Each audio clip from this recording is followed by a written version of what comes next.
नमस्कार विद्यार्थी मित्रांनो, मी दिव्या महाले MPSC मंत्रा या यूट्यूब चॅनलवर आपल्या सर्वांचं मी स्वागत करते। मी सध्या राज्यकर निरीक्षक म्हणून कल्याण येथे कार्यरत आहे, वस्तू व सेवा कर कार्यालयामध्ये।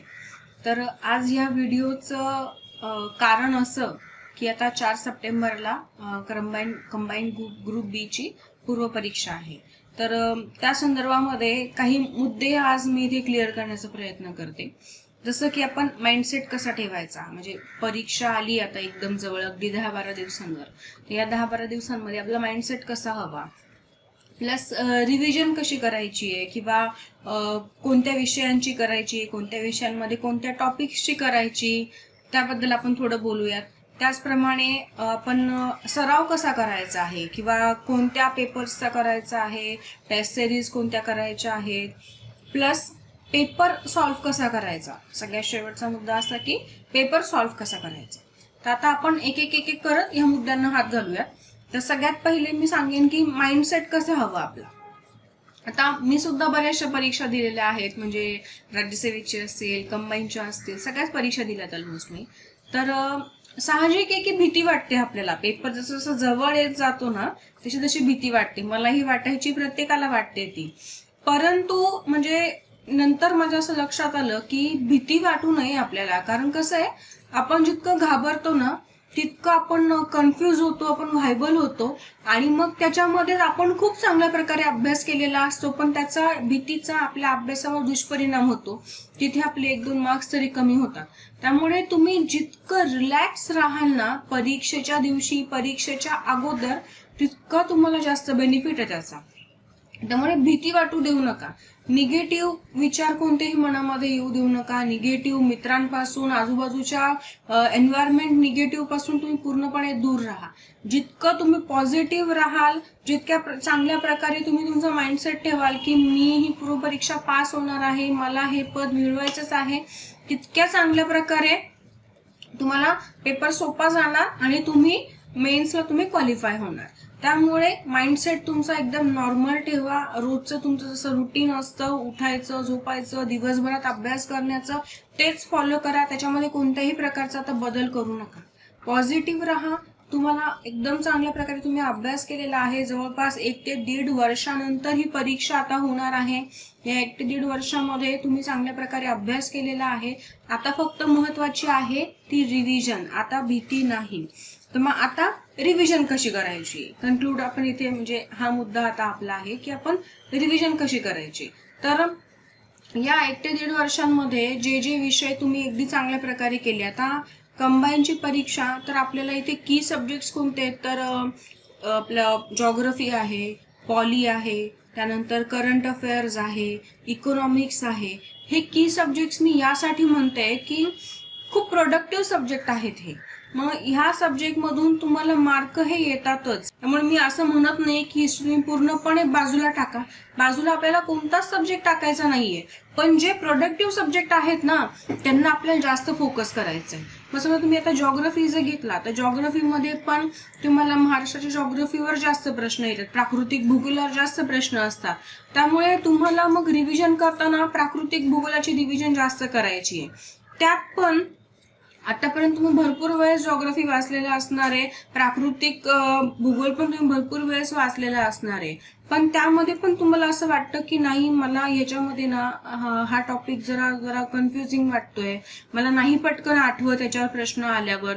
मग आता रिव्हिजन मध्ये तुम्ही अशा टॉपिकला हात लावायचे जे तुम्हाला कन्फ्युजिंग वाटतात। सेम फॉर अदर सब्जेक्ट्स, म्हणजे तुम्हाला तेच जर तुम्हाला पॉलीमध्ये वाटत असेल, पॉलीमध्ये आता कन्फ्युजिंग काय असतं, तर कलम, म्हणजे कोणत्या कलमानी कोणती तरतूद आहे किंवा कोणत्या कलमाचे सब कलम आयोग मोस्टली विचारतं। जसं 16वा कलम आहे, त्याचं 16(4) जे उपकलम आहे त्यावर आयोगाने प्रश्न विचारलेला आहे। तर असे जे सब कलम असतात तर ते आपल्याला कन्फ्युजिंग असतात, पटकन नाही ते आपल्याला क्लिक होत। मग आता रिव्हिजन करताना पॉलीमध्ये तुम्हाला याला हात लावायचा आहे। जे तुम्हाला म्हणजे घटना समिती होती, त्याच्यामध्ये कोणते सदस्य होते, तुम्हाला अगदी तोंडपाठ आहेत ते, तर रिव्हिजन करता तुम्हाला त्यांना हात नाही लावायचा, त्यामध्ये आपला वेळ नाही घालवायचा। आता रिव्हिजन कोणत्या टॉपिक्सची करायची ज्याच्यामध्ये आपल्याला कन्फ्युजिंग होतंय, आपल्याला ते पटकन आठवत नाहीत। Same for economics.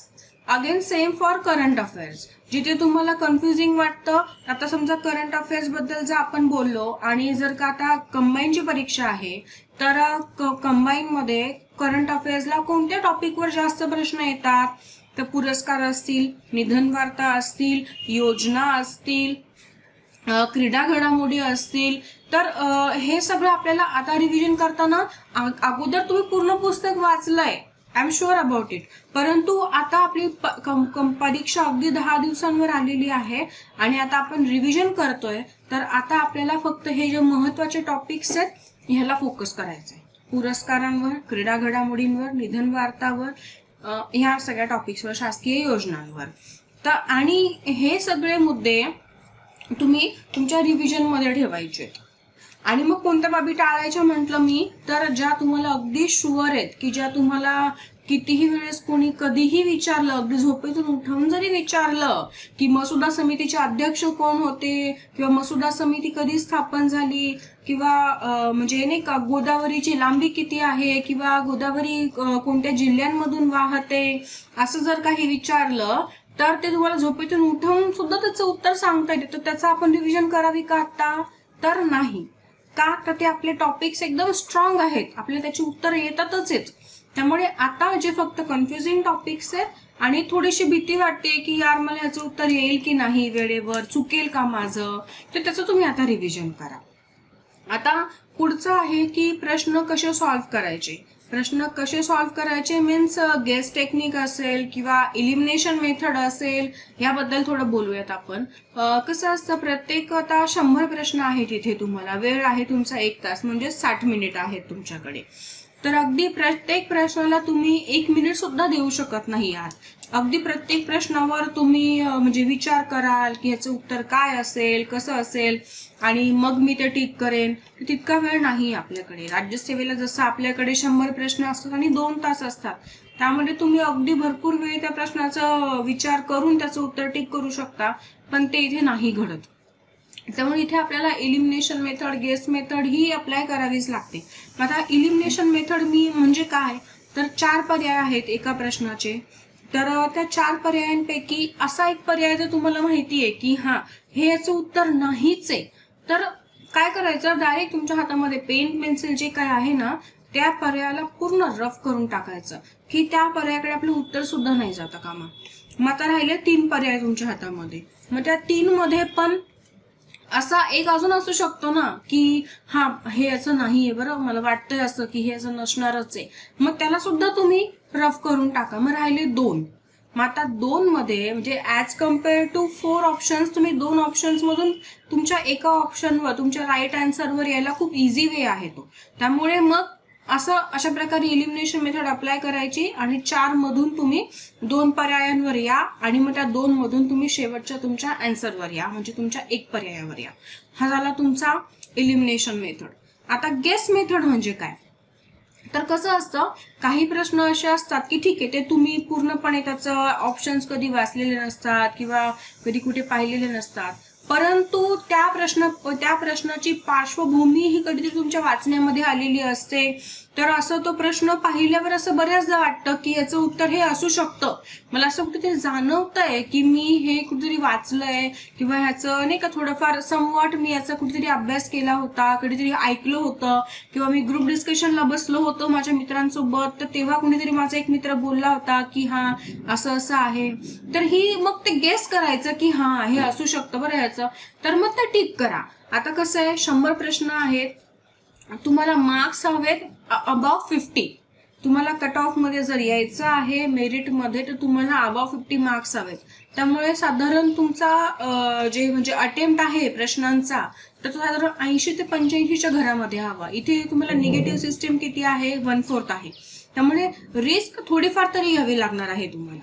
त्यामुळे जी अशी गेस मेथड पण थोडी अप्लाय करा आणि मग तुम्ही त्या उत्तरापर्यंत या. आता ह्या सगळ्या ह्याच्यामध्ये आपल्याला पेपर सॉल्व्ह करायचे आहेत ते आयोगाचे ह्याच्यासाठी सांगते मी की म्हणजे बऱ्याचशा वेळेस कसं होतं, प्रश्न रिपीट होतात. अगदी सगळे प्रश्न रिपीट होतात असं मी नाहीच म्हणत, थोडेफार प्रश्न तरी आयोगाचे रिपीट होतात. प्लस याचा असा महत्वाचा फायदा आहे की तुम्हाला ट्रेंड कळतो की आयोग कशा प्रकारे प्रश्न विचारतं, आयोगाची पद्धत कशी आहे प्रश्न विचारण्याची. मग त्या आयोगाची जर एकदा पद्धत तुम्हाला कळाली प्रश्न विचारण्याची तर तुम्ही अभ्यास सुद्धा त्याच वेळी करता. मग आयोगाने ह्याच्यावर अशा प्रकारे प्रश्न विचारला होता म्हणजे मग मी अभ्यास करताना पण त्याच प्रकारे अभ्यास करायला हवा, हा त्याचा फायदा होतो. आता मी जेव्हा अभ्यास करत होते तेव्हा मी सुद्धा खूप पेपर सॉल्व्ह केले, म्हणजे टेस्ट सिरीज असतील, वेगवेगळ्या क्लासेसच्या आयोगाचे क्वेश्चन पेपर असतील तर मी अगदी भरपूर सॉल्व्ह केले ते. पण जेव्हा पेपर जवळ येत होता ना, म्हणजे परीक्षा अगदी माझी आली आता एक 10-15 दिवसांवर, तेव्हा फक्त मी आयोगाचे पेपर सॉल्व्ह करत होते. म्हणजे टेस्ट सिरीज करा क्लासेसच्या, त्याबद्दल माझं काहीच म्हणणं नाहीये, पण त्या तुम्ही अगोदर करायच्यात for practice, for time management. म्हणजे 1 तासामध्ये तुमचा अटेम्प्ट तुम्हाला जास्तीत जास्त कसा वाढवता येईल, परत तुमची प्रॅक्टिस कशी होईल. आयोगाच्या म्हणजे क्लासेसच्या टेस्ट सिरीज मधून कसं होतं, त्या पर्टिक्युलर विषयासाठी तुम्हाला वेगवेगळे भरपूर प्रश्न भेटतात की असा प्रश्न बनतो ह्या टॉपिकवर, हा प्रश्न बनतो ह्या टॉपिकवर, हे तुम्हाला भरपूर टेस्ट सिरीज मधून भेटतं. पण शेवटच्या एक 10 ते 15 दिवसांमध्ये तुम्हाला आयोगाचे पेपर सॉल्व्ह करणं हे फार गरजेचं आहे. का तर तुम्हाला आयोगाचा ट्रेंड कळतो, आयोग कसा प्रश्न विचारतोय, आणि ते पण मागचे 1-2-3 वर्षांचे पेपर तुम्ही आता हातामध्ये घ्या सॉल्व्ह करण्यासाठी. अगदी खूप जुने घ्या असं मी नाही सांगणार, कारण दर 1-2 वर्षानंतर आयोगात थोडा ट्रेंड बदलतोय. फॉर करंट अफेअर्स सुद्धा अगोदर कधी कधी 6-6 महिन्यांचेच मागचे प्रश्न येत होते, परंतु मागच्या 1 ते 2 वर्षांमध्ये अक्षरशः म्हणजे 1 वर्ष मागे सुद्धा आयोग गेलेला आहे करंट अफेअर्स साठी. तर हे तुम्हाला कधी कळतंय, तुम्ही जे आयोगाचे पेपर सॉल्व्ह करताय तेव्हा कळतंय. मग आता समजा शेवटचे तुमच्याकडे 10 दिवस आहेत हातामध्ये, तर तुम्ही दिवसाला 1 किंवा 2 आयोगाचे क्वेश्चन पेपर नक्की सॉल्व्ह करा. पेपर तुम्ही सॉल्व्ह केला, पेपर सॉल्व्ह करून झाल्यानंतर त्याचं अनालिसिस करा की माझं कोणतं उत्तर चुकलंय, कोणतं उत्तर माझं बरोबर आलंय. तर चूक आलेलं उत्तर तुमचं, समजा पॉलीचं एखादं आन्सर चुकलं तर अरे माझा अभ्यास तर खूप चांगला झाला होता पॉलीचा, तरी हा टॉपिक पण मी खूप चांगल्या प्रकारे केला होता, तरी माझं हे आन्सर का बरं चुकलं. ते लगेच पुस्तक काढा, बघून घ्या की अरे माझं हे उत्तर इथे इथे चुकलं मी. आणि काय वेळेस काय होतं माहिती का, आपल्याला उत्तर माहीत असतं, सगळं असतं, पण आपण प्रश्न वाचताना चुकतो. का तर आपण खूप घाई करतो.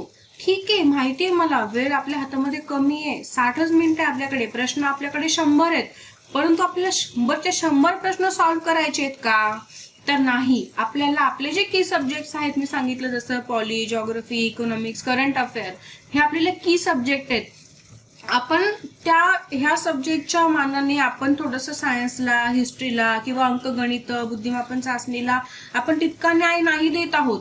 त्यामुळे आपण जर असं करतोय ना की त्या 3 विषयांना बाजूला ठेवून ह्या 4 विषयांना आपण पुढे आणतोय, तर ह्या 4 विषयांमधले आपले सोपे सोपे प्रश्न बिलकुलच नाही चुकायला पाहिजे.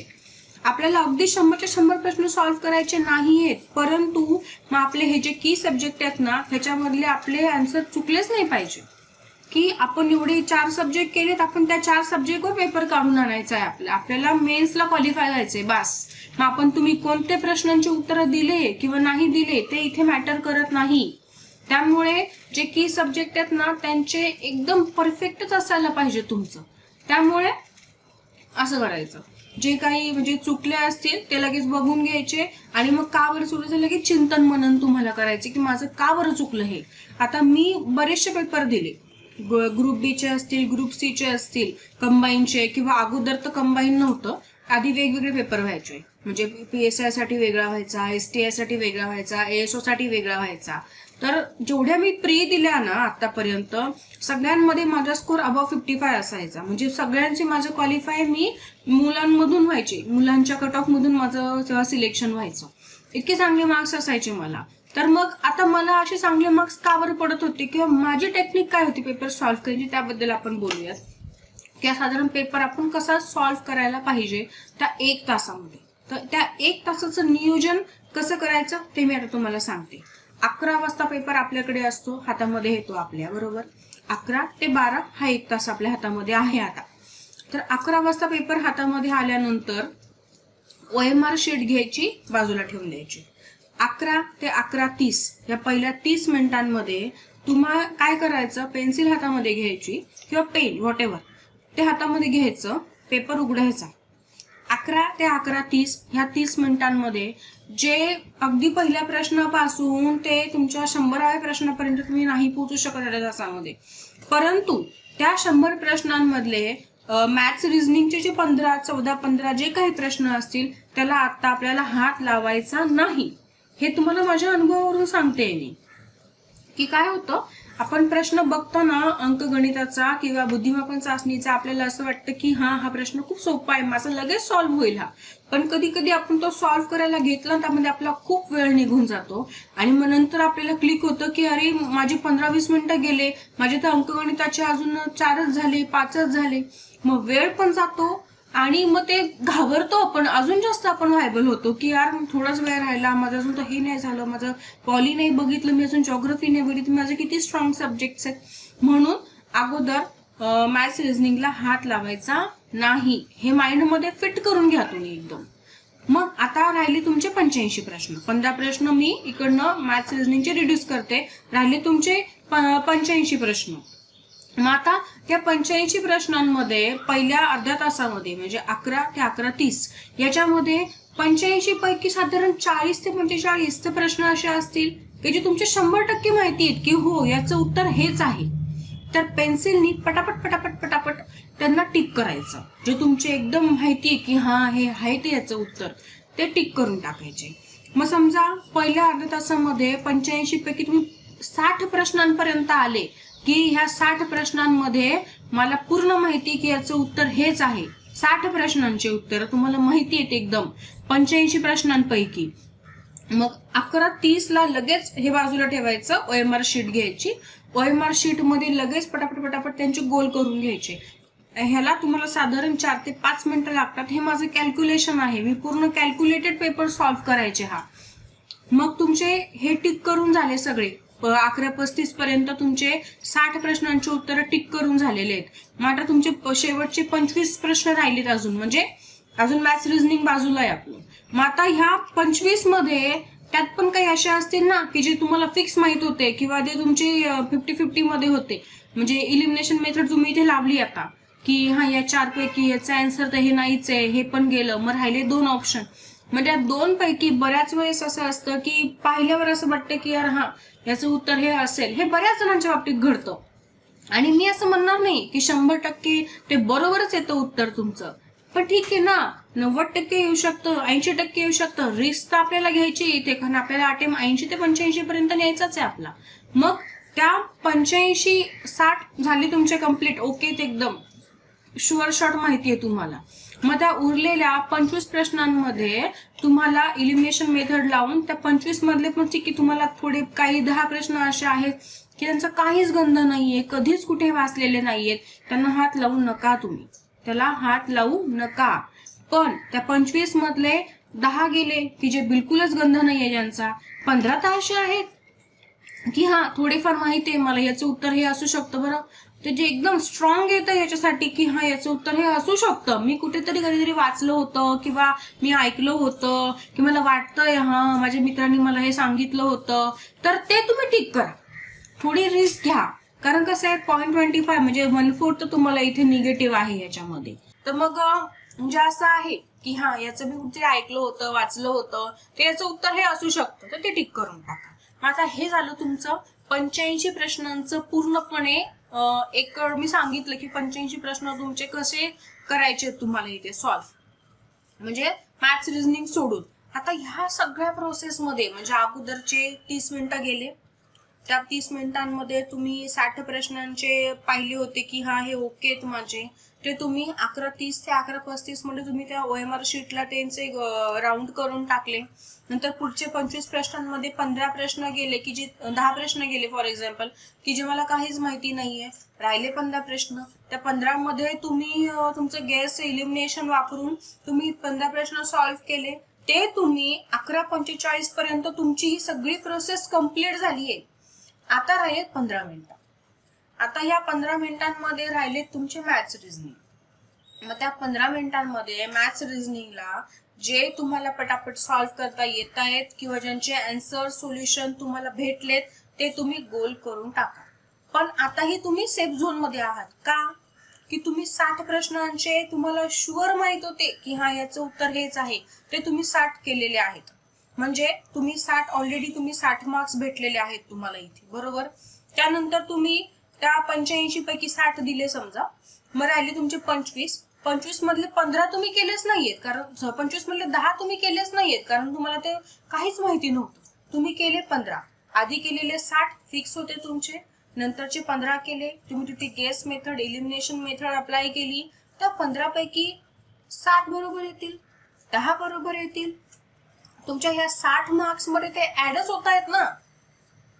मग निगेटिव्ह सिस्टीम आपल्याकडे किती आहे? 1/4. मग ह्या तुमच्या 15 पैकी 4 जरी चुकले, तुमचा एकच मार्क जातोय. त्यामुळे तुम्ही एकदम सेफ झोन मध्ये आहात, त्यामुळे टेन्शन घ्यायचं नाही. घरी आले तुम्ही, पेपर वगैरे पाहिला, पेपर दिला तुम्ही तिथे, घरी आले, लगेच आलं की पेपर पूर्ण चाळत बसायचं नाही. मग ह्याला फोन कर, त्याला फोन कर, अरे तू याचं आन्सर काय दिलं, मी तर हे दिलं, मग आता मी काय करू, माझं चुकलं असेल का, किंवा वेगवेगळ्या ज्या आन्सर कीज येतात इकडनं तिकडनं, तर त्या आम्ही बघत बसलो आणि मी ते चेक करत राहिलो की अरे माझं तर हे चुकलं, माझं ते चुकलं. या सगळ्या भानगडीमध्ये पडू नका. जोपर्यंत आयोगाची आन्सर शीट येत नाही, आन्सर की येत नाही, तोपर्यंत काही खरं नाही. बाकीचे क्लासेस वाले किंवा बाकीचे बऱ्याच काही आन्सर की देतात तुम्हाला, पण शेवटी फायनल कोणती आहे? ती आयोगाची आहे. त्यानुसार तुम्हाला जे मार्क्स येतात ते तुमचे खरे मार्क्स आहेत. पण तुम्हाला माहित होतं की मी 60 प्रश्नांची उत्तर अगदी बरोबर दिलेले आहेत आणि आन्सर की आली 1, 2, 4 दिवसानंतर, तुम्ही चेक केलं, तुम्ही एकदम सेफ झोन मध्ये आहात, तर लगेच मेन्सचा अभ्यास सुरू करा. लगेच मराठी व्याकरण, इंग्लिश व्याकरण याला लगेच हात लावा. त्या टेन्शन मध्ये बसू नका की माझं होईल की नाही. सेफ झोन मध्ये आहो असं वाटलं तर लगेच अभ्यास सुरू करायचा. त्यामुळे आपण सेफ झोन मध्ये राहणं फार गरजेचं आहे. त्यामुळे आता चांगली रिव्हिजन करा की जेणेकरून तुम्ही 60+ मार्क्स पाडतालच. मग समजा सेकंड कीनी जरी वर खाली काही झालं, 1-2 प्रश्न कमी झाले किंवा कॅन्सल झाले किंवा आन्सर चेंज झाले, तरी तुम्ही 1-2 मार्क वर खाली व्हाल. आणि PSI ला यावेळेस जागा जास्त आहेत, त्यामुळे कट ऑफ अगदी त्याचा 60-65 लागेल असं नाही. शेवटी कट ऑफ हा पेपर वरून ठरतो. पेपरची क्वालिटी कशी होती किंवा पेपर कोणत्या प्रकारचे प्रश्न विचारले गेले, डिफिकल्टी लेवल कशी होती पेपरची, त्यावरून कट ऑफ पूर्णपणे ठरतो. मागच्या वेळेस कट ऑफ जास्त होता म्हणून आताही जास्त लागेल, किंवा तेव्हा कमी होता म्हणून आताही कमी लागेल, अशातला भागच नाहीये. पेपरवरून पूर्णपणे ठरतात त्या गोष्टी. त्यामुळे मला इतकेच पडले तरच मी पास होईल, तितकेच पडले तरच मला प्रीला क्वालिफाय होईल असं नाहीये. आपलं काम आहे अभ्यास करणं. अभ्यास करा, चांगल्यात चांगल्या प्रकारे रिव्हिजन करा, आयोगाचे पेपर सॉल्व्ह करा, आणि महत्वाचा मुद्दा, टेन्शन घेऊ नका. निगेटिव्ह लोकांपासून पूर्णपणे लांब राहा. आपण आपलं काम आहे अभ्यास करणं, पॉझिटिव्ह राहणं, चांगल्या प्रकारे रिव्हिजन करणं, आणि ज्या दिवशी पेपर आहे किंवा पेपरच्या आदल्या दिवशी आता मी हे राहिलं होतं, माझं ते राहिलं होतं म्हणून मी 10 पुस्तकं घेऊन बसलो असं नाही. पेपरच्या आदल्या दिवशी एकदम निवांत राहा. तुम्ही जितकं जास्त टेन्शन घ्याल ना, तितकं तुम्ही क्वालिफाईड लेवल पासून मागे येता हे लक्षात ठेवा. तुम्ही जितकं रिलॅक्स राहाल, अगदी शांततेमध्ये, शेवटच्या दिवशी म्हणजे पेपरच्या आदल्या दिवशी फक्त तुम्हाला चिंतन आणि मनन करायचंय. आतापर्यंत मी काय केलं आहे, मग मला पेपर कसा सॉल्व्ह करायचा आहे, मला कोणत्या विषयांचा प्रश्न एकदम म्हणजे चांगल्या प्रकारे येतात की जे मला सॉल्व्ह करायचे, ते बिलकुल माझे स्किप नाही झाले पाहिजे. त्या 1 तासामध्ये कसं मी 80-85 प्रश्नांपर्यंत पोहोचू शकेल ह्याचा विचार करायचा आहे शेवटच्या दिवशी. आणि मग पेपरच्या दिवशी जायचं, शांततेमध्ये व्यवस्थित उठून सकाळी व्यवस्थित नाश्ता वगैरे करून पेपरला जायचं, शांततेत पेपर द्यायचा, आणि घरी आल्यावर त्या प्रश्नपत्रिकेचं पूर्ण अनालिसिस करायचं नाही. पेपर शक्यतो बाजूला ठेवून द्यायचा. कारण काय होतं, आपण ऑलरेडी टेन्शन मध्ये असतो, पेपर दिलेला असतो, पुढे 1-1.5 वर्षांनी परीक्षा झाली, मी होईल की नाही पास आता, मग आपण अजून जास्त टेन्शन घेतो आणि मग खूप मध्ये व्हायबल मध्ये जातो आपण. त्यामुळे शक्यतो त्याच्यामध्ये फेज मध्ये जाऊ नका. पॉझिटिव्ह राहा, अगदी छान अभ्यास करा, पेपर छान द्या, आणि सगळ्यांना माझ्या खूप खूप शुभेच्छा परीक्षेसाठी. त्यामुळे सगळ्यांना ऑल द बेस्ट. थँक्यू.